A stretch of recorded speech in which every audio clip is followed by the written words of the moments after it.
west where the wind blows free. A gambling man told a tale to me, said you never can win on the turn of a card. 'Cause with cards in hand, he's in command. He can make 'em jump to beat the band. Said you never can win on the turn of a card. Now a lot of folks are apt to gamble just the same, getting into trouble playing someone else's game.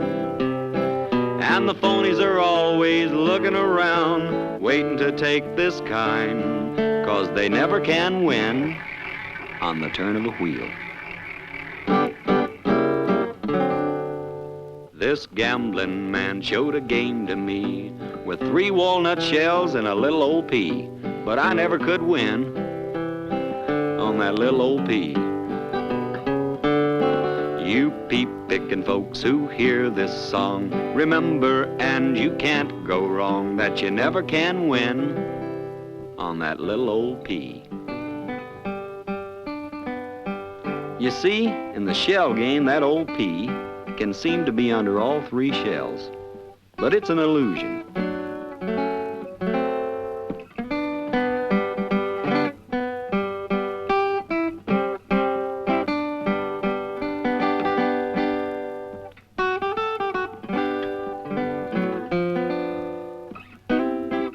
It really isn't under any of the shells.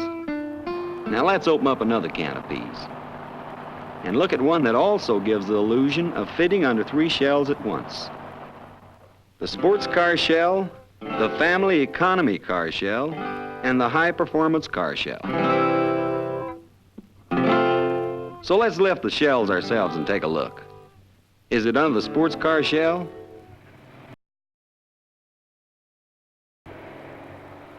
Let's see how they handle.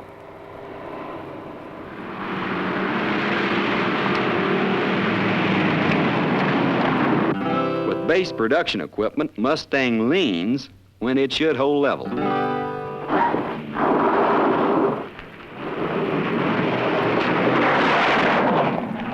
It nosedives when it should keep its head up.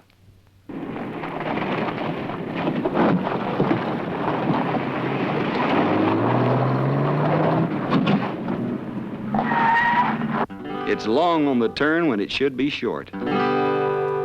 It just doesn't have the chassis for this kind of fun and sport. This is Corvair's long suit. Sports car handling with independent rear suspension. Short turning radius, easy steering, a firm flat ride, a fun car with modern advancements. Does a few extra hundred in the optional equipment kitty make Mustang a high-performance sports car? Corvette is the only true American sports car. That's built in, not tacked on. It's fact, not fancy. Here, Corvette is the only bet. Is the Mustang P under the family economy car shell?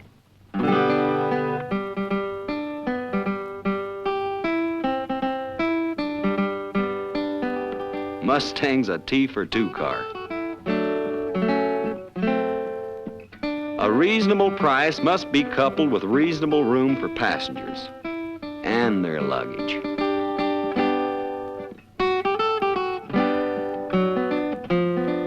Mustang's a 2-seater car.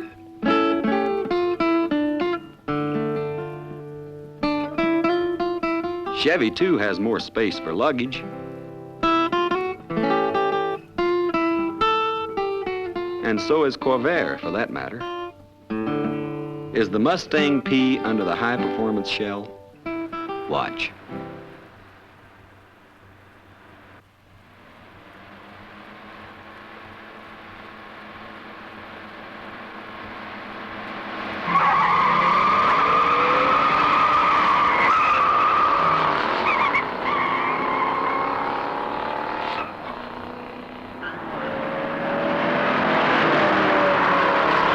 Mustang is no highway bomb. Chevy, too, with a 327 and the SS 396, they're hot. Yes, sir, you can't beat the old shell game. Because if a pea tries to be in 3 places at once,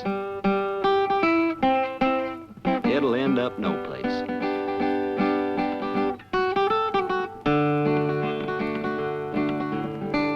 So why do people plunk their money down on Mustang? Maybe a lot of them think they're getting something they're not. Something you can give them. In spades. You've got the sports cars. You've got the family economy cars. You've got the highway performers. A car is one thing people don't want to gamble on. They want an honest car. No 3-way compromises. Now all you people who hear this song, remember, and you won't go wrong, that they never can win on the turn of a wheel. So find out their needs and fill them all in, 'cause you've got the cars to let them all win, and that's a much better deal than the turn of a wheel. That's a much better deal than the turn of a wheel. That's a much better deal than the turn of a wheel.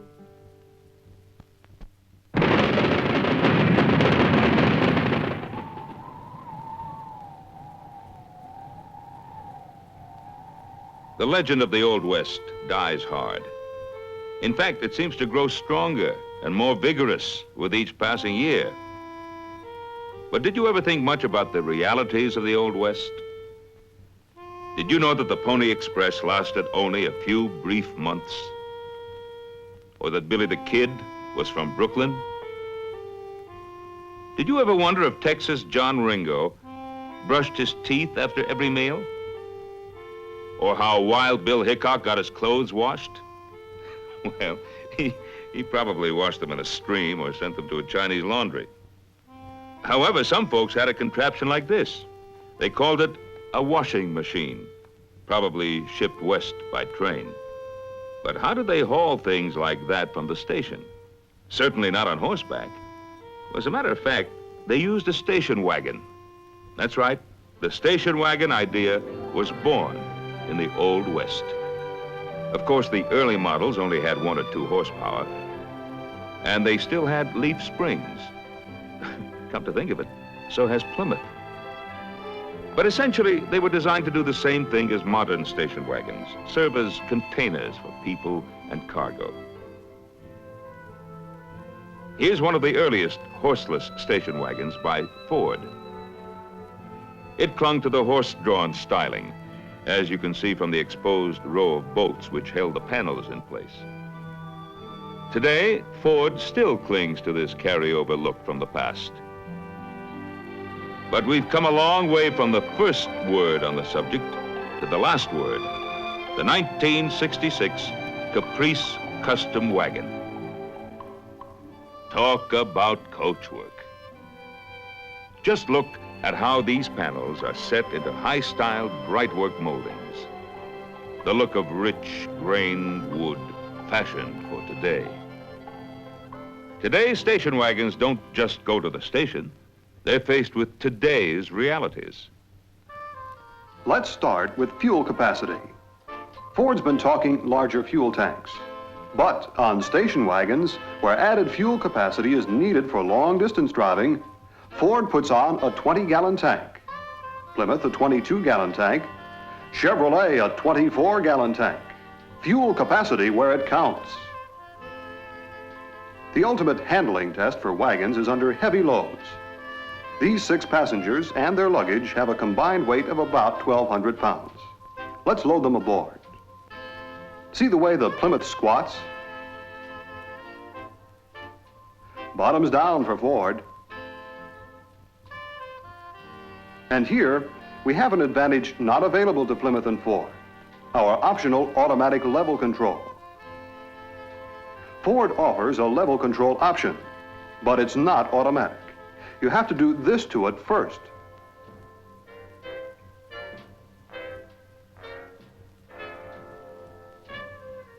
But with Chevrolet, with automatic level control, you just load and go. Plymouth has no such option. Look at how Plymouth handles with a full load. If you don't believe it, try it. That'll make a believer out of you. Now watch Chevrolet. Remember, too, that Chevrolet has wider wheel tread than both Ford and Plymouth for greater stability, and a quicker steering ratio for better handling. Chevrolet has a roomier front and second seat than either Plymouth or Ford, and has far easier access to the rear seat than Plymouth due to a more gradual slant from roof to tailgate. See what I mean? And in the Ford wagon, sitting in the rear seat is kind of a face-to-face affair, sort of side saddle. Compare the third seat in the Caprice Custom wagon, where you not only sit in comfort, but have room to spread out. In the matter of cargo, carrying it is one thing, but getting it in is another. The Chevrolet load floor is wide enough between the wheel wells to hold a stack of standard 48-inch wide wall paneling. Watch this. Paneling, plywood, wallboard, and the like have to ride flat or suffer possible damage. Plymouth, with less than 45 inches between wheel wells, is a poor buy for the do-it-yourselfers that populate our country. And Chevrolet can carry more cargo, too.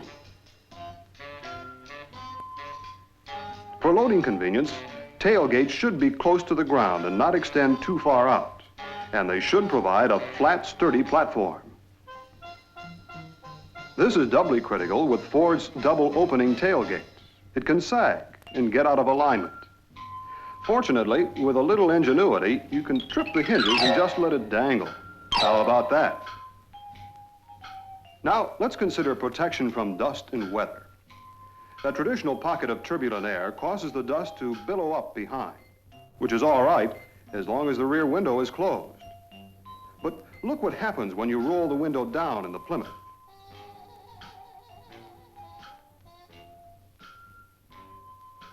Chevrolet's slant-back rear design minimizes air turbulence. The result? Most of the dust stays outside. What about Ford? Well, they're proud of their built-in air deflectors, which are supposed to blow dust and rain off the rear window. Chevrolet has feature advantages and size advantages all across the board. Chevrolet offers 3 full lines to cover the buyers of regular-sized wagons, intermediate wagons, and compact economy wagons. Chevrolet wagons are built on a 119-inch wheelbase, 115-inch wheelbase, and 110-inch wheelbase. Ford also offers 3 lines, but they are compromise sizes. A 119-inch wheelbase, a 113-inch wheelbase, less of an answer to the intermediate market than we have.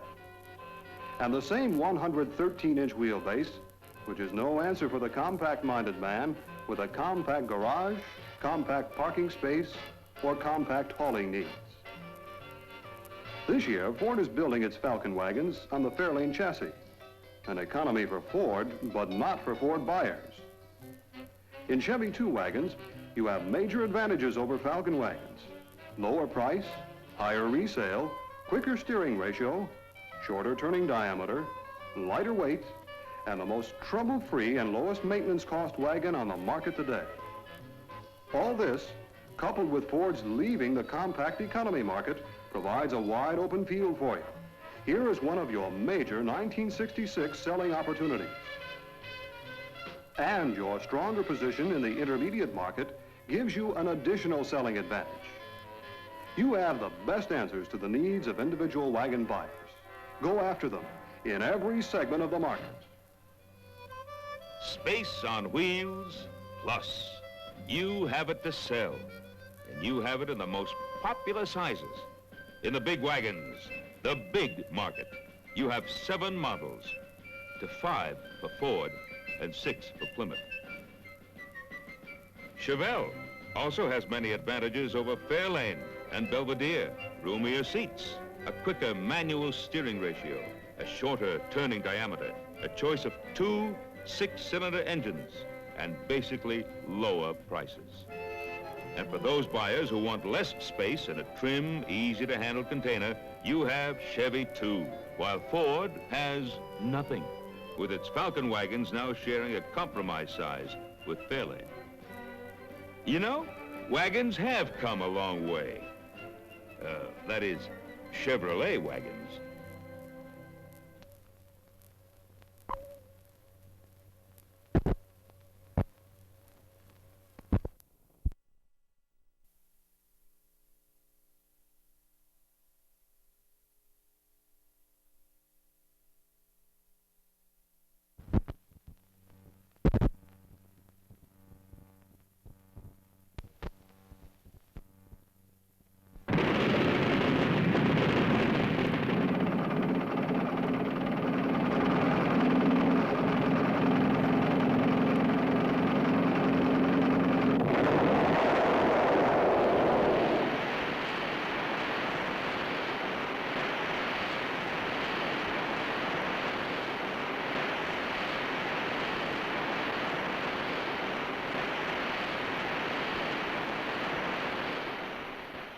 All right.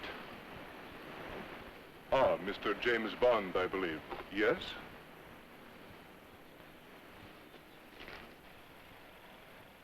No, the, name is Bland. James Bland. B-L-A-N-D. You may call me Dr. Yes. Y-E-S? Yes. Oh, well, Dr. Yes. Yes? I was just doing a little daydreaming behind the wheel. What I mean is, I'm not really Secret Agent 007 and 7/8 at all. Yes, but you see, when you step into the taillight zone, anything can happen.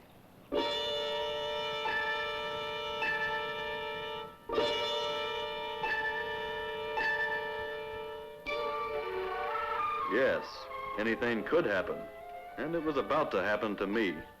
As the world's greatest secret agent in the power of the world's greatest villain, the insidious Dr. Yes. Now, 007 and 7/8, we're going to put you to the test. This airfield is my secret base, where we torture and torment. People? Oh, good heavens, no, that's against the law. Automobiles. Come.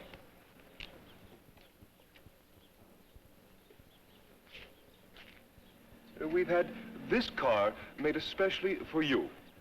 Wing machine guns, ejection seat, and all of that. Oh, no. We found that those options had a somewhat limited market. This time, we've put all the goodies under the bonnet. There it is, the 396 cubic inch turbojet V8. Special high-performance camshaft, 4-barrel carburetor, and large dual exhaust. Horsepower? 360, but who counts?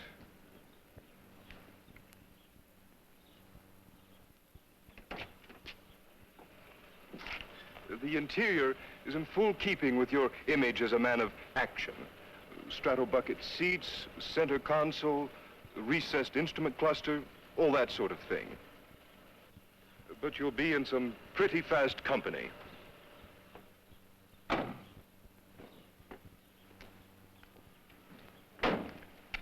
Now then, I would like you to meet your competition. This is Granny Turissimo. She cheats. And Tony Tiger. But why are you doing this? Yes, you would want to know that, wouldn't you? So let's tell him. He won't be around to blow the whistle on us. Dig the difference in selling prices between Chevelle and the Bopettes, for instance. Based on suggested retail prices, she quickly pointed out that comparable Chevelle models average up to $230 less than Tempest, up to $175 less than F-85, and up to $370 less than Buick Special. As for the Fairlane GT, it's already a counterfeit GTO. We just need to add the O. Now, are you ready? Yes, but where's my girl? Oh, yes, how stupid of me. You do need a girl to rescue, don't you? Will she do?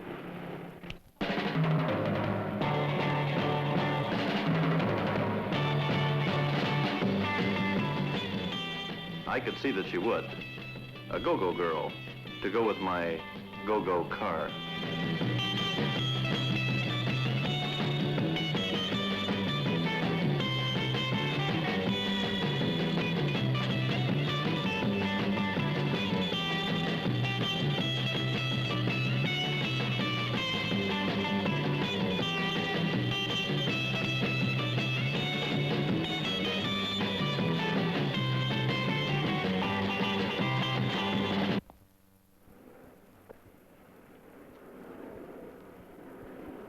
We are holding thousands just like her in cages all over the country.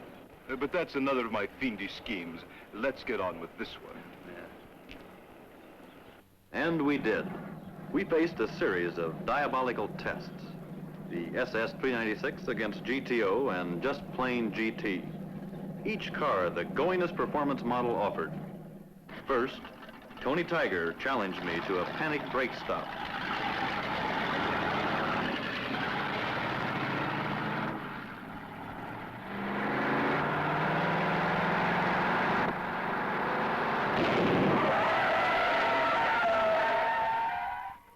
The SS-396 can outstop the GTO, but can it outgo the GTO?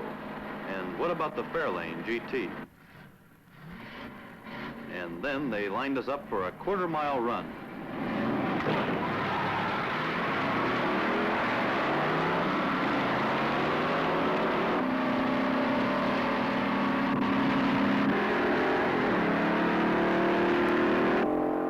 The answer?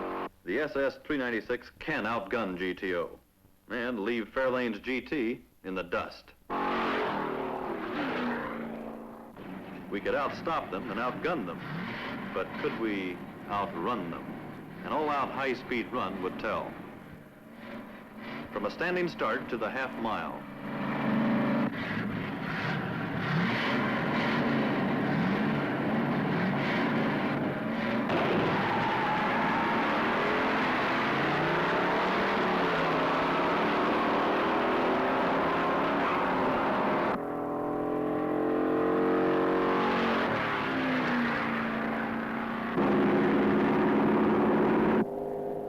It didn't take long to realize the SS-396 can go with the best of them.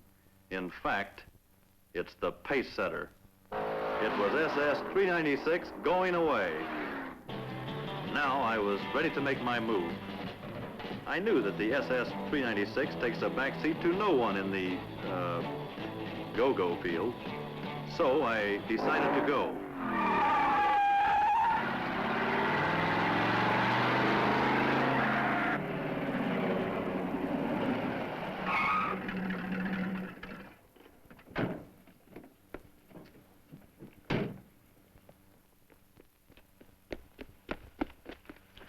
Are you going to stand there and just let them cut out on us, Dr. Yes? Yes. What's the matter with you? Can't you ever say no? How could anyone say no to the SS-396?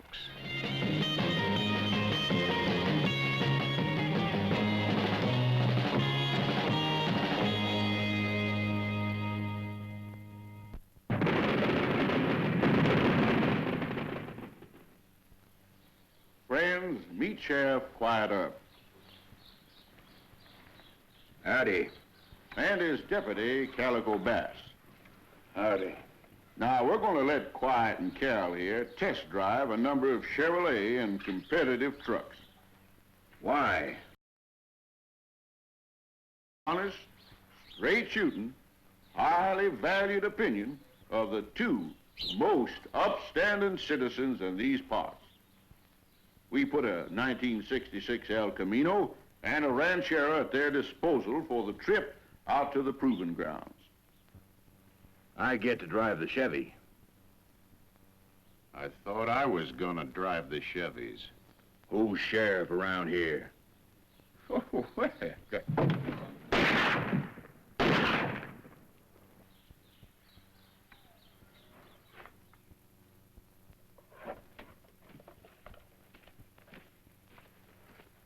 And don't you forget it. But I'll tell you what I'll do, little deputy. Just to make driving Fords a mite less painful. What? Had your eye on my silver belt buckle for a long time, ain't you? Yep. So I'm going to give it to you. Swell. Providing you, driving Ford trucks, can outdo Chevrolet in any event. Well, okay, but watch it.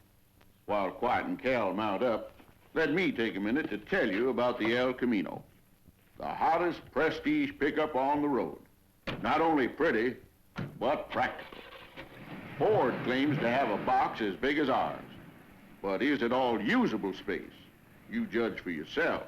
Now then, let's see who's got the most go.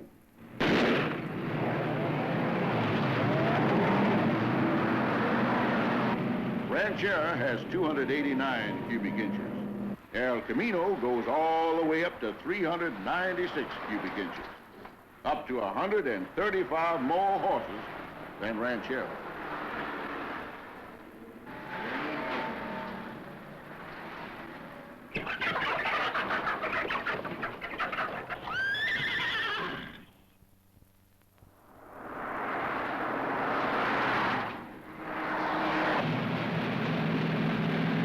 I'll race you to the proving ground!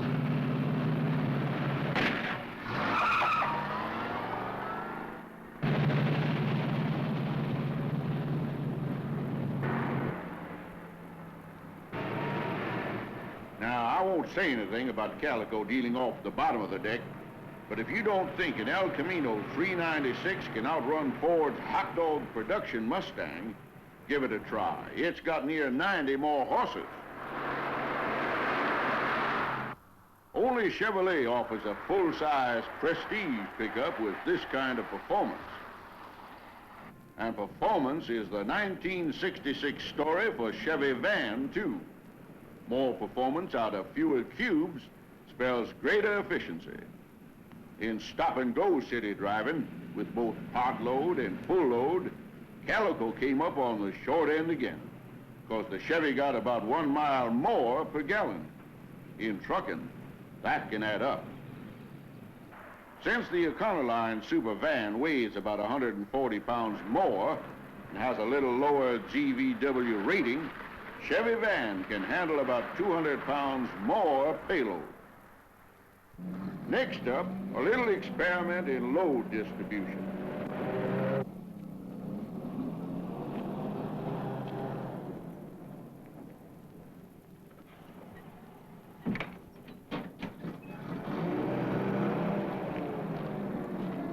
Ford has added 18 inches of body, all at the rear, but left the wheelbase the same. So the sheriff insisted on piling the load at the rear of both trucks to see what would happen.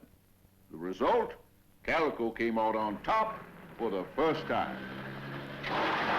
Whoa, Nellie!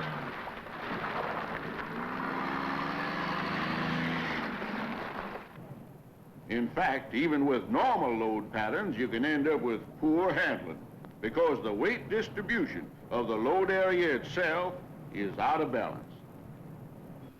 Once they redistributed the load, the boys ran into another little problem.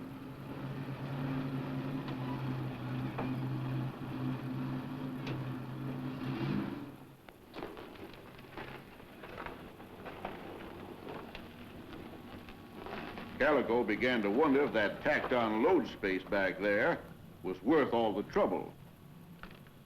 Easy does it. Easy does it now, easy. Easy. Easy does it. That does it. Finally, 3/4-ton pickups with camper options. Chevrolets had a 327 with turbo-hydromatic. Ford's a 352 and a cruiser-matic. The thing about a camper is that it's got to sit, handle, and run almost like a passenger car. Are you comfy quiet? Yep. Plenty of leg room. I can see well. Everything's handy. This sure is a good seat. Have to be to hold all your beef. You'd make that Ford seat sag so much you could hardly see out. Well, all you're going to see is my dust, because we're going to do an acceleration test. Go get in your Ford.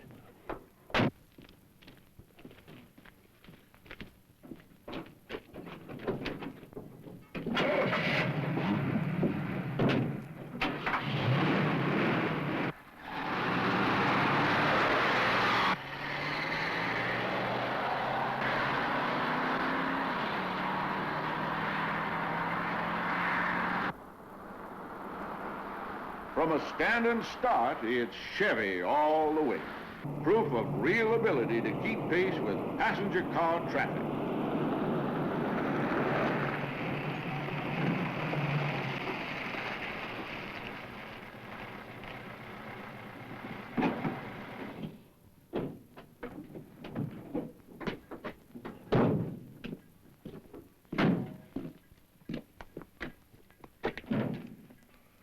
Little deputy, you've been riding drag all day.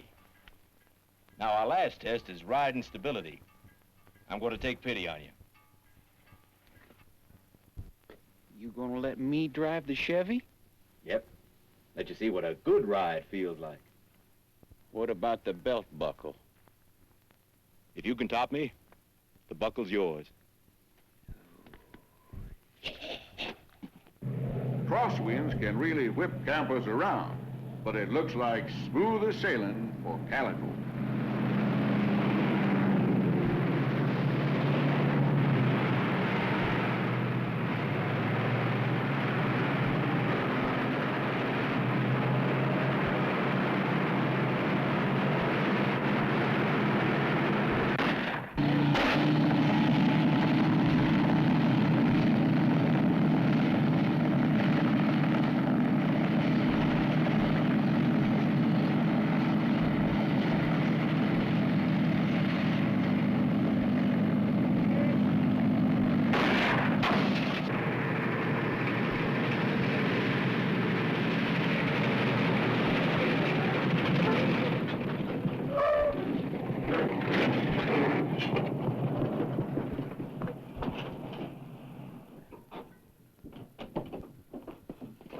Gee, Sheriff, I'm sorry.